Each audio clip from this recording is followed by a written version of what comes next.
And we are back with the third segment of the GSMC Basketball Podcast presented by the GSMC Sports Network. I apologize for that longer than usual wait.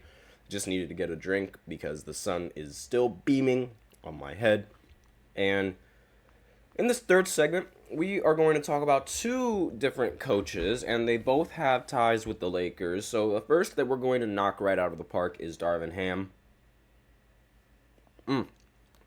Toothache is happening again. That hurts. But Darvin Ham, obviously, like as I mentioned before, he was recently fired as head coach of the Lakers last month, and he has now gotten one of his old jobs back as an assistant head coach to the Milwaukee Bucks. So now he is going to be Doc Rivers' assistant, as Woj recently just reported this at 12:11 p.m., so just an hour ago, essentially. And let's see. Ham has drawn interest from several NBA teams for assistant coach jobs, but he opted for the familiar spot and a chance to contend in the Eastern Conference. So, not really much that needs to be said about this move. I mean, he previously held that position, and it was probably the only position that he was going to get ever since his little tenure with the Lakers. And what really makes this almost like just the worst situation I could think of is the fact that Doc is your head coach. Like, I don't know what could be a worse duo of coaching lineups and coaching staffs ever. I'm sorry to say this, but I really think that this coaching staff is horrendous. Doc Rivers, the only good thing about Doc Rivers being a coach is that you have a coach that has championship experience. Aside from that, horrible. I do not like this move at all from the Bucks. I think it is bad. I think they should get rid of Doc. I've been screaming from the mountaintops since they got Doc Rivers in the beginning of the season that they don't need him and they need to get rid of him. I've said it so many times, and this is no different, and it's not going to be any different now that Darvin Ham is on the roster. Get rid of Doc. That is going to be what I have to say about the Bucks and their entire situation, because quite frankly, I do not think the Bucks are going to go anywhere when they have Doc Rivers as the head coach. It doesn't matter who they have on their team. It doesn't matter how many stars they have. It doesn't matter how many free agents they grab, how many great players they can snag. It does not matter. Doc is your coach, and Doc is going to mess things up. It happens all the time. Not to mention, having Darvin Ham as your assistant isn't going to make things any better whatsoever. You have two coaches that can't adjust their playbooks, and you have two coaches that can't adjust on the fly. That is not a good combination. That is very bad, and it's just bad. I'm sorry, this is not a good move. I don't really appreciate this move whatsoever, and that's all that really needs to be said about this assistant head coaching move coming in from Darvin Ham. So now we can move on and we can go ahead to the other coach about for the Lakers. Well, not really for the Lakers, but the other coach that is going to have, a Laker background in Dan Hurley. So as I talked about in the previous podcast, and on that previous podcast, we were surprised with the announcement that Hurley is going to be pursued by the Lakers in this, since their head coaching spot is now vacant.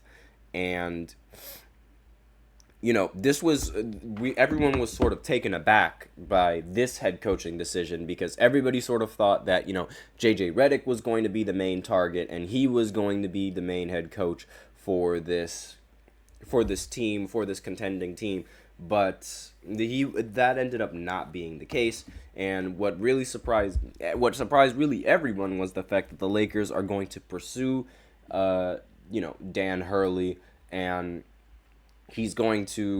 we have new information on when he's going to make his decision. He plans on making his decision today, actually. So it's like literally Monday he plans on making his decision, which, is like it's up in the air, because it's like I'm expecting the decision to come out right now, but I wouldn't be surprised if it just comes out a little bit later. I'm still refreshing on Twitter, just waiting and waiting until I get the alert from Woj saying, "Whoops! Now it looks like he has been confirmed to be on the Lakers." But so far, that hasn't happened yet, and I'm not entirely sure what time that'll happen. Watch it happen at like 11:59 at night, right before 12 p.m. strikes, or 12 a.m. strikes, excuse me. But yeah, like it's really like, we'll have to see when this information is going to be dropped. I'll probably do a short when the information finally does come out and Dan Hurley finally does become the Lakers head coach. Let me know what you guys think of the move. If you guys think that this was a very good this was a better option than grabbing JJ Redick. Do you guys think that the Lakers would be just as fine if they did get JJ? And do you agree with Dan Hurley's decision if he were to join? Do you agree with it? Do you want him to join the Lakers and, possibly give them a good chance and be a long-term coach for that team?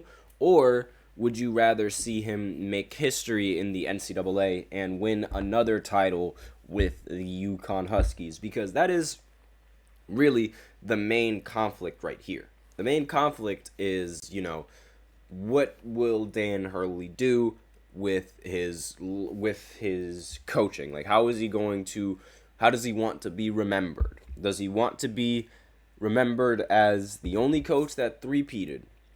Or does he want to be remembered as a head coach for the Lakers? It's one of those two, and depending on how each of those scenarios play out will impact his legacy. So, it's a lot of things to weigh in, like where do we think, because let's be real, if he were to go back to UConn, the expectation is to win a championship. So there might be more pressure on him being at UConn than there will be pressure with him in LA. And, a lot of people, they say, like, the pressure of LA, it really gets to people. But maybe UConn's pressure is a little bit more than LA's pressure, because right now, LA, I don't really think anyone expects a title from LA.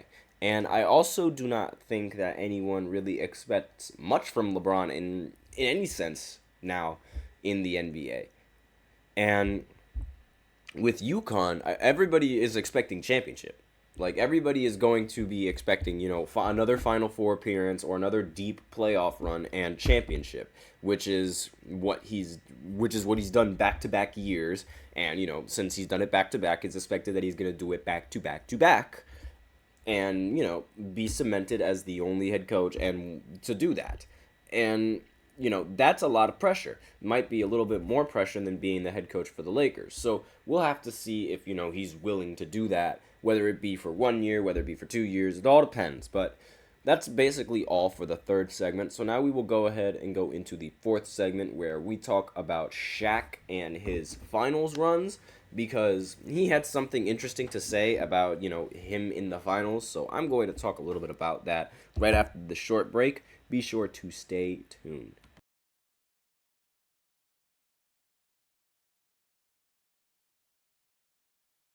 For the best and latest podcasts available anywhere, go to the podcast app on your cell phone and type in GSMC to access free content-rich podcasts on health and wellness, book reviews, sports, entertainment, relationships, social media, movies, technology, finance, and even weird news. Subscribe and download the GSMC Podcast Network's family of shows, available everywhere podcasts are found.